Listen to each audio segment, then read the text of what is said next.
plantes dans tout ça?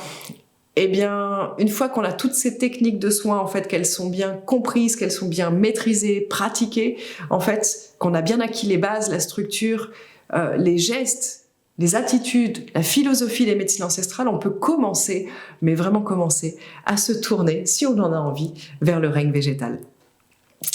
En fait, la médecine ancestrale des plantes, elle demande autant de connaissances concrètes et structurées, encore une fois, que de connaissances subtiles pour pouvoir capter, pour pouvoir sentir, ressentir et percevoir le règne végétal dans toutes ses dimensions. C'est tout un monde qu'on ouvre, ou du moins, on vient taper à sa porte, et on retire les chaussures, et on s'incline avec respect. Ouais, pour voir s'il veut bien nous laisser rentrer. Alors, il y a bien sûr toute la partie des connaissances de base qui sont passionnantes pour réapprendre à récolter, à cultiver, à cueillir, à conserver les plantes, soit par le séchage, soit par la macération, parce qu'on peut les faire fermenter, les faire chauffer, les calciner, les réduire en poudre, fumiger comme des encens. On peut créer tout type de remèdes qui vont avec. Mais il y a aussi, en fait, il y a quelque chose qui va bien au-delà, en fait, pour apporter aux soins une dimension bien plus profonde. Il y a tout le savoir-faire et il y a tout le savoir capter, le règne végétal.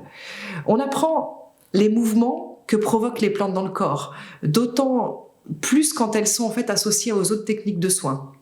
Et là aussi, on va jouer avec les températures, parce que chaque plante, elle a sa propre température dans sa constitution. Et en fonction de si elle va être froide, tiède, chaude, elle va provoquer des effets thermiques et des mouvements en fait qui vont faire que le corps va réagir avec telle ou telle manière. Et c'est ça qu'on veut faire. Réagir le corps pour l'aider à se débarrasser de ce qui le gêne. Aussi, dans la médecine ancestrale des plantes, on retrouve bien entendu les notions de sec et d'humide, et avec toutes ces particularités qui sont dans la constitution de chaque plante, comme les températures. Donc, du coup, on va pouvoir aider à humidifier ce qui est sec et à assécher ce qui est trop humide. On ajoute toutes les saveurs des plantes, celles qui vont donner un effet précis dans les tissus et dans les organes. Bref, on comprend qu'on est loin du livre qui classifie les plantes par ordre chronologique. Il faut acquérir la capacité de percevoir avec pertinence ce qui est bon et juste pour chaque patient. Il n'y a pas de grands protocoles inscrits dans lesquels on puisse toujours s'appuyer. Il faut percevoir à chaque fois ce qui se passe. Parce que c'est avec l'ensemble, tous ces outils d'apprentissage, tous ces outils de diagnostic, en fait, qu'on peut choisir les remèdes qui vont ensuite faire transpirer, qui vont faire purger, qui vont réchauffer, qui vont refroidir, qui vont activer, qui vont calmer les différentes parties du corps selon les symptômes qui sont là.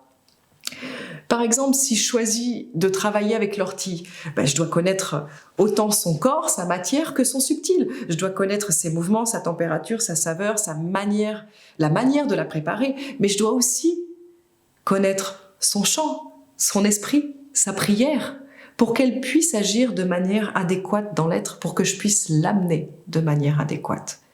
Et les médecines ancestrales, elles ont une grande expérience et une richesse incroyable pour redonner au corps toute sa force, en soutenant sa capacité naturelle, sa volonté constante en fait d'être en harmonie, et en agissant bien entendu sur la matière comme sur le subtil et en même temps. Alors on comprend la plante, on comprend que le corps connaît la plante, il connaît son langage, il l'accepte, bien entendu selon la dose, on est d'accord, parce que tous les deux en fait font partie de la nature. Et l'animal aussi connaît la plante. Et il l'accepte parce que lui aussi, il la reconnaît en lui et il sait comment elle agit en lui. Lui, il n'a pas besoin de bouquin non plus.